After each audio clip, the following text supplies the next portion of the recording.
हर रोज एक नई कहानी देखने के लिए चैनल को सब्सक्राइब करें और बेल आइकन दबाना ना भूलें। कल्याणी देवी सबसे हट के अपनी बहू लाई थी, क्योंकि कल्याणी देवी की बहू कोई आम लड़की नहीं थी बल्कि एक थानेदार थी। जी हाँ, थानेदार बहू दीक्षा, जो एक शाम अपनी पुलिस की जिप्सी लेकर घर आती है और बाहर गाड़ी की आवाज सुनकर कल्याणी भागी भागी जाती है और अपनी बहू को जिप्सी में देखकर बोलती है, बहू तू गाड़ी में आई है आज? अरे वाह, ये तो बहुत अच्छी लग रही है। मैंने ऐसी गाड़ी तो बस टीवी में ही देखी है। माँ जी अब से रोज देखोगी, क्योंकि आपकी बहू को ये जिप्सी सरकार की तरफ से मिली है। अब आपकी थानेदार बहू जिप्सी में आया जाया करेगी। वाह बहू, तूने तो कतई जहर खबर दे दी। अच्छा बहू, एक बार इसमें झूला झुला दे प्लीज प्लीज। इतनी सी बात माँ जी, चलो बैठो। अरे जिप्सी वाली बहू है आपकी, पूरे नजारे दिखाएगी आपको जिप्सी के। देखना बहू, मोहल्ले की औरतें कैसे देख रही है, इनको भी बैठा ले। ठीक है माँ जी, बुला लो। अरे सुमित्रा, विमला, कावेरी, आ जाओ सब, मेरी जिप्सी वाली बहू की जिप्सी में घूम लो। दीक्षा अपनी सास और बाकी मोहल्ले वाली औरतों को बैठाकर जिप्सी में मोहल्ले के चक्कर लगवाती है और ये सब बाकी के मोहल्ले वाले देख देख कर जल रहे होते हैं। कुछ ही देर में दोनों सास बहू पूरे मोहल्ले का चक्कर लगाकर घर आती है और जिप्सी बाहर दरवाजे पर खड़ी कर देती है और फिर कल्याणी जिप्सी को एक कपड़े से साफ करते हुए कहती है, मोहल्ले वालों, अपने बच्चों को अब जरा काबू में करना। मेरी बहू की जिप्सी पर एक भी खरोच आई तो देख लेना, सरकारी प्रॉपर्टी को नुकसान पहुंचाने का केस बनेगा उस पर। अरे अरे माँ जी, बस बस, कोई कुछ नहीं करेगा मेरी गाड़ी को। अरे पुलिस के नाम से कांपते हैं लोग, तो आपकी बहू तो थानेदार है, वो भी जिप्सी वाली, कौन छेड़ेगा। इतना बोलकर दीक्षा कल्याणी को घर में ले आती है। थोड़ी देर बाद जब दीक्षा का पति सौरभ अपनी बाइक पर घर आता है और अपने घर के आगे जिप्सी खड़ी देखता है तो हॉर्न बजा बजा कर मालिक को बुलाने की कोशिश करता है, लेकिन जब कोई बाहर नहीं आता तो वो अपनी बाइक पीछे ही खड़ी करके घर के अंदर चिल्लाते हुए जाकर बोलता है, माँ कहाँ हो? ये हमारे घर के आगे किसकी जिप्सी खड़ी है? अरे ऐसे कैसे लगाने दिया आपने? बोला नहीं क्या मेरी बीवी थानेदार है? अरे क्यों फटे ढोल सा बज रहा है? वो गाड़ी हमारी ही है, मतलब कि बहू की। बहू को आज थाने से जिप्सी मिली है सरकार की तरफ से, ताकि वो किसी भी वारदात की जगह पर जल्दी से पहुंच जाए। अरे वाह, इतनी शानदार जिप्सी मेरी दीक्षा की है। मैं तो जल्दी जल्दी में उस पर पुलिस का लोगो देखा ही नहीं। अच्छा कहाँ है दीक्षा? उसको मुबारकबाद तो दे ही दूं। अपने कमरे में है, जा चला जा, जब तक मैं खाना बनाती हूँ। सौरभ कमरे में जाकर अपनी थानेदार बीवी को गले लगाकर कहता है, अरे मेरी जान मुबारक हो, तुम तो जिप्सी वाली बहू बन गई। अरे मेरी बलमा थानेदार, चलावे जिप्सी। अरे वाह, ये गाना तो मेरे ऊपर बना दिया। वैसे मैंने सोचा क्यों ना आज जिप्सी मिलने की खुशी में घूमने चले। सच में? तुम्हारी जिप्सी में? हाँ हाँ, और किसमें? अच्छा लगेगा, ठंडी ठंडी हवा मुंह पर लगेगी। लॉन्ग ड्राइव पे चलते हैं। नेकी और पूछ पूछ। चलो मैं अभी जल्दी से कपड़े बदल के चलता हूँ। सौरभ और दीक्षा कुछ ही देर में जिप्सी लेकर घूमने निकल जाते हैं और काफी देर घूमने के बाद वो लगभग आधी रात को घर आते हैं और आकर सो जाते हैं। अगली सुबह दोनों अपने अपने काम पर चले जाते हैं। ऐसे ही कुछ दिन गुजरते हैं और एक शाम कल्याणी को मार्केट जाना था, जिसके लिए वो अपनी बहू को कॉल करके कहती है, बहू तू थाने में है, कोई काम कर रही है क्या जरूरी? नहीं माँ जी, काम तो नहीं कर रही। हाँ थाने में हूँ, बोलिए क्या काम था? बहू वो मेरे घुटनों में दर्द है और मार्केट जाना है, तो तू क्या घर जिप्सी लेकर आ जाएगी? दोनों मिलकर सब्जी ले आएंगे। जी माँ जी, अभी आती हूँ। मैं किसी जरूरी काम से बाहर जा रही हूँ। बड़े साहब आए तो कहना मैडम काम से बाहर गई हैं। जी मैडम जी, आप जाइए, हम संभाल लेंगे। जब से जिप्सी मिली है मैडम को तो वो काम में मन ही नहीं लगता, जब देखो तब जिप्सी लेकर घूमने निकल जाती है। दीक्षा अपनी जिप्सी को लेकर घर आती है और अपनी सास को मार्केट ले जाने के लिए बैठा लेती है। इतने में कल्याणी कहती है, बहू वो सामने वाली सुमित्रा को भी जाना था मार्केट, उसको भी बुला लूं? मैंने बोला था चल लियो साथ में। माँ जी आप भी ना, ये पुलिस वाली की जिप्सी है, कोई टैक्सी नहीं। आप तो मेरी अपनी हो, वो थोड़ी है। आज बुला लो, आगे से मत बुलाना। ठीक है बहू। अरे सुमित्रा आजा जल्दी से, अपनी बहू के साथ जा रही हूँ मैं मार्केट।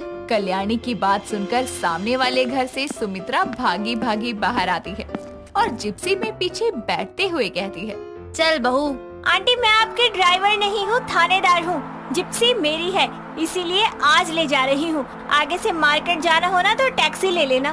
ठीक है बहू, वो तो आज कल्याणी जा रही थी तो मैं भी साथ जा रही हूँ, वरना तो मैं पैदल ही चली जाती थी। दीक्षा जिप्सी से अपनी सास और सुमित्रा को मार्केट छोड़ती है और उसके सब्जी लेने के बाद उन सबको वापस से बैठाकर घर छोड़कर पुलिस स्टेशन के लिए निकल जाती है।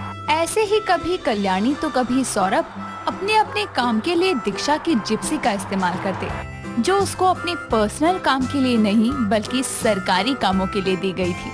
ऐसे ही एक सुबह सौरभ को काम पर जाने पर लेट हो रहा था, तो वो दीक्षा को कहता है, दीक्षा जान, आज तुम मुझे ऑफिस छोड़ दो। मेरी बाइक का टायर पंचर है, इसलिए मुझे बस से जाना पड़ेगा और बस में बहुत भीड़ होती है। कोई नहीं जी, आपकी थानेदार बीवी और उसकी जिप्सी है ना, चलो आपको ऑफिस छोड़ देती हूँ। दीक्षा सौरभ को ऑफिस छोड़ने अपनी जिप्सी में जाती है, तो दूसरी तरफ रास्ते में उसके हवलदार का कॉल आता है, जिस पर वो कॉल पिक करके कहती है, अरे क्या हो गया, बार बार फोन खड़काए जा रहे हो, गाड़ी चला रही हूँ। मैडम आपको एसपी सर ने बुलाया है, जल्दी आइए, एक केस के बारे में जरूरी बात करनी है, हम यहाँ खड़े हैं। अरे सुनो, जहाँ भी खड़े हो वो छोड़कर सिर्फ इतना बोल दो, मैडम की जिप्सी पंचर हो गई है, इसीलिए वो लिफ्ट लेकर आ रही है, थोड़ी सी लेट हो जाएंगी। इतना बोलकर दीक्षा कॉल कट कर देती है और उसके साथ बैठा सौरभ कहता है, क्या हुआ, कोई जरूरी काम है तो तुम मुझे यहीं छोड़कर चली जाओ। अरे नहीं नहीं, कोई जरूरी काम नहीं होगा, उनको यूं ही बुलाते रहते हैं। आपका ऑफिस बस आने ही वाला है, मैं आपको छोड़कर चली जाऊंगी। दीक्षा अपने पति के ऑफिस के बाहर ही उसको छोड़कर वापस मुड़ने लगती है। तभी वो देखती है कि उसकी जिप्सी के आगे एसपी साहब की गाड़ी आकर रुकती है और वो उसमें से बाहर निकलते हैं। उन्हें देखकर दीक्षा भी अपनी गाड़ी से बाहर निकलती है और उनको सलाम करके कहती है, जय हिंद सर, आप यहाँ कैसे? थानेदार दीक्षा, मेरे पास पहले भी बहुत कंप्लेंट आई कि आपको जब से जिप्सी मिली है आपका काम पर ध्यान नहीं है, बल्कि इस पुलिस की गाड़ी को आपने अपने पर्सनल गाड़ी बना रखा है।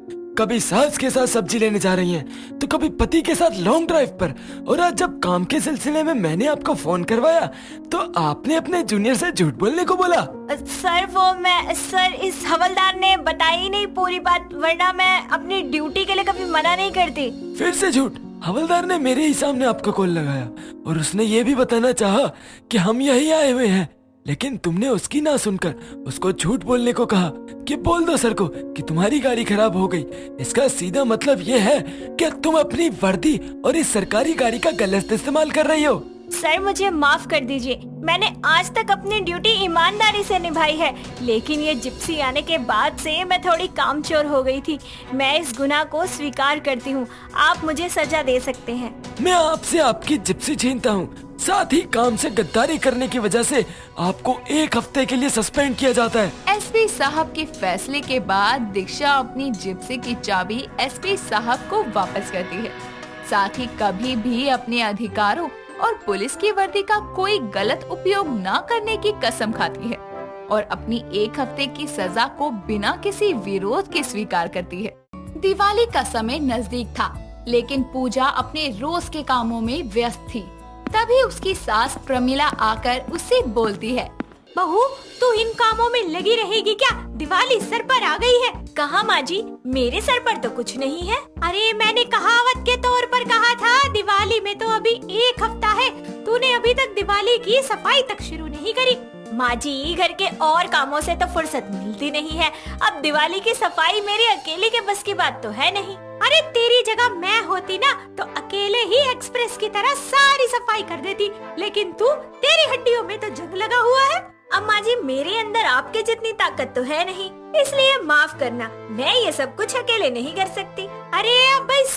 प्रमिला की बात के बीच में वहाँ उसका बेटा केशव आता है, जो अपनी माँ और बीवी की बहस की वजह पूछता है और बोलता है, क्या हो गया, क्यों आप दोनों फिर से भारत पाकिस्तान की तरह आमने सामने आ गई? बेटा तेरी इस बीवी को काम करने को बोलता ना तो 36 की जगह 40 बहाने बनाती है, और जो बहस करती है वो अलग। अरे हमने भी तो काम किया है ना अपने ससुराल में, हमने तो कभी नहीं करी ऐसी काम चोरी। केशव माँ जी को बोल दो कि मैं काम चोरी नहीं कर रही, बस इतना कह रही हूँ कि दिवाली की सफाई मैं अकेले नहीं कर सकती, इसीलिए उनकी मदद चाहिए मुझे। अब केशव बेटा तू ही बता, भला ये मेरी उम्र है दिवाली की सफाइयाँ करने की? अरे बहू के होते हुए सास काम करे, ये अच्छा लगता है? हाँ तो आप भी घर में बहू लेकर आई है, नौकरानी नहीं। और वैसे भी ये सब कुछ पुरानी बात है, अब आपको बराबर का काम करवाना होगा। चुप हो जाओ आप दोनों। अरे दिवाली की सफाई की बात है ना, तो इसके लिए काम वाली रख लेंगे। इससे माँ ना आपको और ना पूजा तुमको कोई काम करने की जरूरत नहीं पड़ेगी। हाँ ये ठीक है। दोनों सास बहू की बहस का फैसला ये निकला कि अब दिवाली की सफाई के लिए नौकरानी रखी जाएगी। लेकिन अब परेशानी ये थी कि नौकरानी मिलेगी कैसे। इसके लिए पूजा ने अपने सभी दोस्तों को बोल दिया कि उनकी नजर में अगर कोई काम वाली हो तो वो उसे उसके घर भेज दे। अगले ही दिन एक डार्लिंग नाम की काम वाली, जी हाँ सही सुना आपने, जो पूजा के घर आकर बोलती है, हेलो मेम साहब, आपका नाम ही है क्या पूजा? हाँ मैं पूजा हूँ, तुम कौन? मैं डार्लिंग। किसकी डार्लिंग? अरे मेम साहब मैं सबकी डार्लिंग हूँ, मेरा तो नाम ही डार्लिंग है। वो आपकी सहेली है ना चुम्पा मैडम, उन्होंने मुझे भेजा है यहाँ पे काम के वास्ते। चुम्पा नहीं चंपा नाम है उसका। और तुम यहाँ दिवाली की सफाई के लिए आई हो ना, चलो बढ़िया है। ये बताओ कितने पैसे लोगी? 1 हफ्ते का ही काम है, उसके बाद हिसाब बता देना। डोंट वरी मेम साहब, देखो दिवाली पर काम ज्यादा होता है, फिर भी मैं आपको सारे काम का कम करके बताऊंगी। 1 हफ्ते में आप मुझे बस 8,000 दे देना। क्या 8,000? 8,000 सुनकर प्रमिला भी अपने कमरे से बाहर आकर बोलती है, 8,000 रुपए, वो भी 1 हफ्ते के? अरे इतने पैसे में तो मेरी अपनी बहू खुद काम वाली बन के काम कर ले। पागल है क्या? इतने पैसे नहीं देंगे हम उसे। वैसे सच बात तो ये है कि अगर इसे नहीं रखूंगी काम पर तो मेरी सासू माँ मुझसे ही सारे काम करवाएगी। अच्छा सुनो डार्लिंग, 8,000 कुछ ज्यादा नहीं है, तुम 7,000 ले लो। देखो ज्यादा बहस मत करो, काम शुरू करते हैं। ठीक है मेम साहब, आपके लिए कर रही हूँ इतने में, वरना बाकी घरों से तो मैंने 10,000 रुपए लिए हैं। अरे डार्लिंग की बच्ची, उनके घर पे दिवाली की सफाई करके आई थी या लाशों की, जो तुझे इतना पैसा दे दिया? ओ माँ जी, आपको क्या पता दिवाली पर कोने कोने की सफाई करना कितना मुश्किल होता है। सही कहा डार्लिंग, कुछ लोगों को ना बस बोलना आता है, बड़ा आसान लगता है उन्हें, लेकिन काम नहीं करवाना होता। हाँ हाँ मार लेता नहीं, लेकिन एक बात तो सच है, तूने खुद काम से बचने के लिए इस डार्लिंग को रख लिया। हाँ, मेरे पास भी आपसे बहस करने के लिए टाइम नहीं है। चलो डार्लिंग, मैं तुमको काम समझा दूं। पूजा डार्लिंग को सारा काम समझाकर खुद सोफे पर आराम से बैठ जाती है। तभी डार्लिंग एक टेबल को लेकर हॉल में आती है और बोलती है, मालकिन आज सारे घर के पंखे साफ कर देती हूँ, इनके ऊपर बहुत गंदगी होती है। हाँ हाँ ठीक है।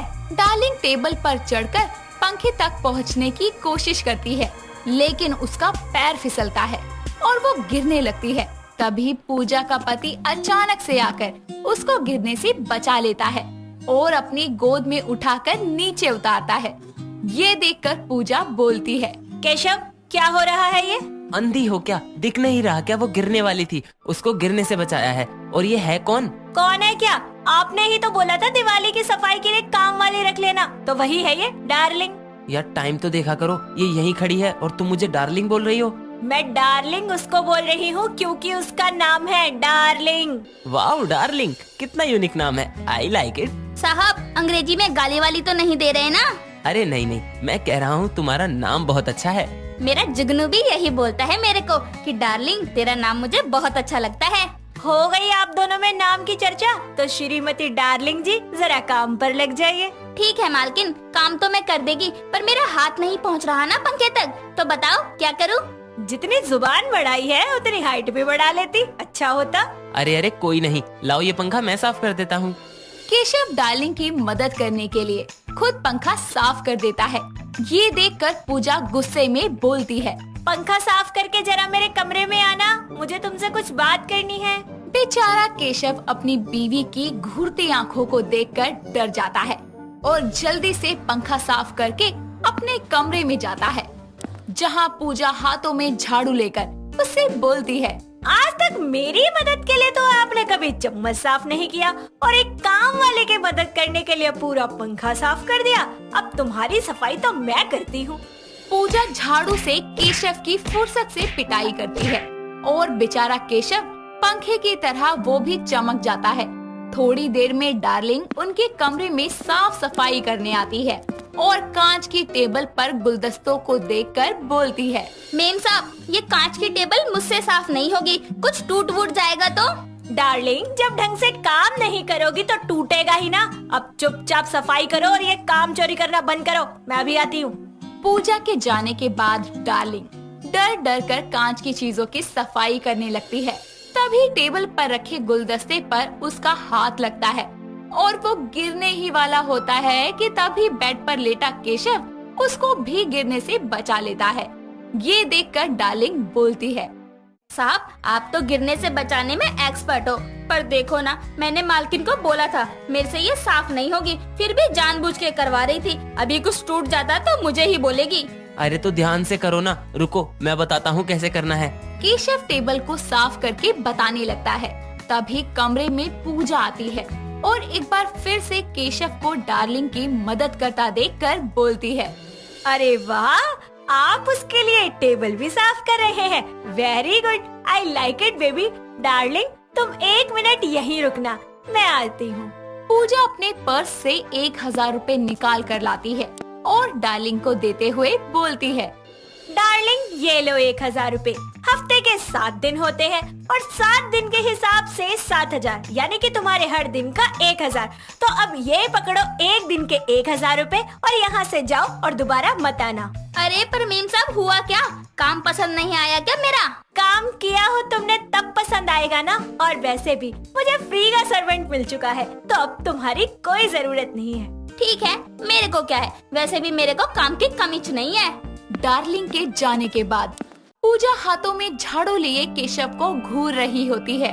तभी वो बेचारा अपनी सफाई पेश करते हुए बोलता है, डार्लिंग, ओ सॉरी बेबी, मैं बस उसको बता रहा था कि कैसे साफ करना है, उसकी मदद नहीं कर रहा था। सच्ची, तुम्हारी कसम। अच्छा जी, आप उसे बता रहे थे कि काम कैसे करना है। चलो अच्छा है, आपको तो पता ही है कि काम कैसे करना है। अब दिवाली की सारी सफाई आप करोगे, और अगर किए आपने ड्रामे तो ये झाड़ू देख रहे हो ना मेरे हाथ में, मैं आपकी सफाई कर दूंगी। पर बेबी, अच्छा ठीक है, करता हूँ। पूजा पंखों, खिड़कियों, दरवाजों और घर के हर कोने कोने की सफाई झाड़ू की नोक पर करवा रही होती है। तभी उसकी सास आती है और अपने बेटे को काम करता देखकर बोलती है, अरे केशव, अरे तू क्यों फटके पटके मार रहा है? डार्लिंग कहाँ मर गई? केशव ने कहा कि दिवाली की सारी सफाई वो खुद करेंगे, इसलिए मैंने डार्लिंग को रफा दफा कर दिया। आपको कोई प्रॉब्लम है सासू माँ? प्रमिला भी अपनी बहू के हाथों में झाड़ू देखकर डर के बोलती है, नहीं बहू, सही किया, कर लेगा ये सारी सफाई। अजी आप रुक क्यों गए? जल्दी जल्दी हाथ चलाइए। देखिए वो वाला कोना रह गया, और अभी सारा घर साफ करके लाइट्स भी लगानी है दिवाली की। बेचारा केशव दिवाली की सफाई करते करते उसका खुद दिवाला निकल जाता है, लेकिन अब वो कर भी क्या सकता था। बीवी के हाथ में झाड़ू हो तो अच्छे अच्छे पतियों की हवा निकल ही जाती है। दोस्तों, अगर आपको ये कहानी पसंद आई तो इसे लाइक करें, शेयर करें और कमेंट करके बताएं कि कहानी में आपको सबसे अच्छा क्या लगा।